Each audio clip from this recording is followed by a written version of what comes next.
In other news this afternoon, the fuel retail industry is one of the many sectors hit hard by the COVID-19 pandemic. The industry is severely impacted as well by the July unrest, which saw many businesses attacked and destroyed. Well, let's review the status quo at the moment with the CEO of the Fuel Retail Association, Reggie Sibiya. Mr. Sibiya, good afternoon. Thank you very much for your time. First up, will the industry survive, you think? Good afternoon, Dan, and good afternoon to listeners. There's a little bit of a break in your question, but yeah, the industry is under tremendous pressure in terms of survival. As you would know, this industry is volume-driven, and the margins are linked to the volume. So, which means if there's no volumes, then there's no margins being earned. By how much have the volumes dropped, let's say, this year or since the advent of the pandemic? Let's just speak about volumes first.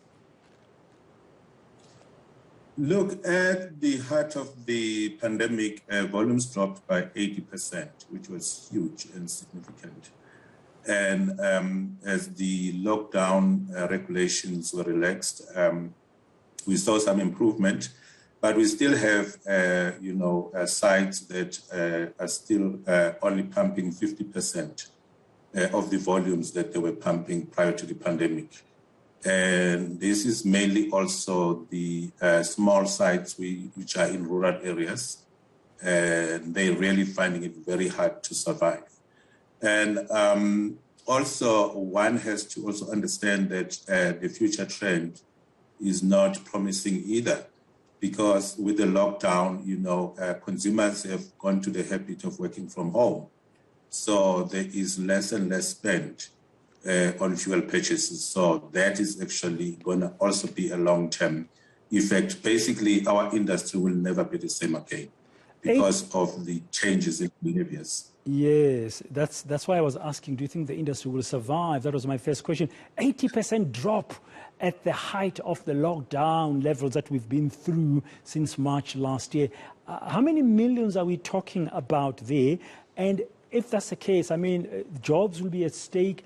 Small petrol stations might close down. Well, the turnover is actually billions of rands that have been lost over time. And truly speaking, jobs have already been affected. They were already affected prior to the pandemic. And during the pandemic, we saw close to 4,000 retrenchments. And that is actually a continuing trend as the volumes are continuing. And that is a huge impact, because the 4,000 employees, as you know, are also looking after 7 other people.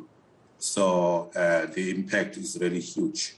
And then also what we actually also realized is that the businesses themselves are not actually sustainable. And the funny or the conundrum with the service stations is that you will never see the walls going down.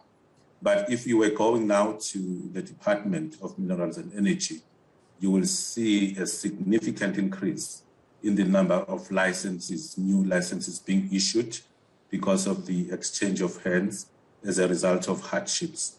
And what is more saddening then is that most of these incoming new entrants now are actually black.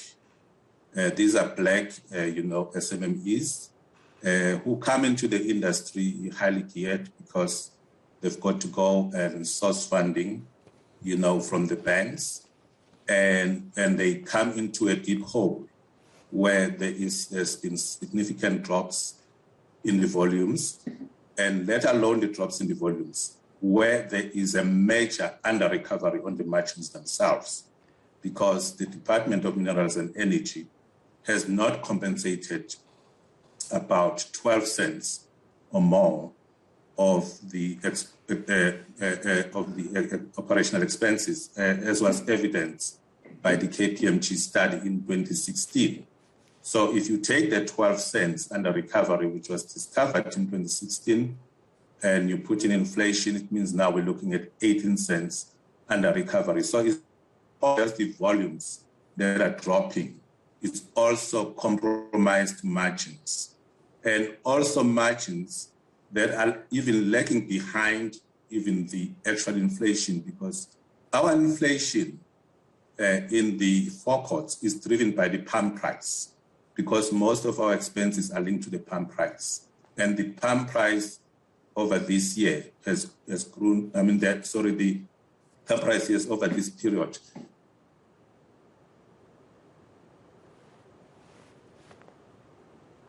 Oh, what a pity. We seem to have lost, we've lost Reggie Sibiya, that connection as he was talking to us.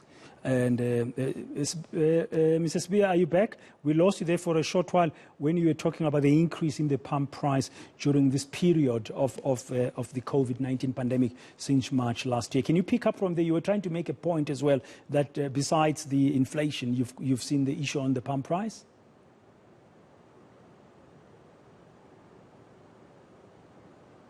It seems like you are muted, Mr. Sibiya. Are you able to unmute so we can keep on chatting quickly? My apologies, the network Yes. problems. Yes. Yeah, so our inflationary costs are also driven by the palm price. So this is really a triple challenge for us. Is the volume dropping? Is the margins lagging behind? And it's the inflation. They are not properly yeah. But now, if you, just to pick up on a few things quickly, we don't have a lot of time, and if you may, just to be succinct as possible, 4,000 jobs already lost, you've said. Do you anticipate more job losses now under this environment? You can just focus on that first. And how big can the numbers get? I reckon that by end of next year, there will be another 1,000 jobs losses in the industry. So it's going to be a continuing trend, and we don't see that going backwards, as I mentioned. Yes, the changes as well. Yeah, so more job losses, about 1,000 more jobs might be lost next year. That's a very tough. And business-wise, you say there are new entrants who are coming in highly geared. They are facing pressure. They're coming to business that lower margins and with inflationary pressures as well. So if this industry, as you said, will never be the same, what kind of industry should we anticipate?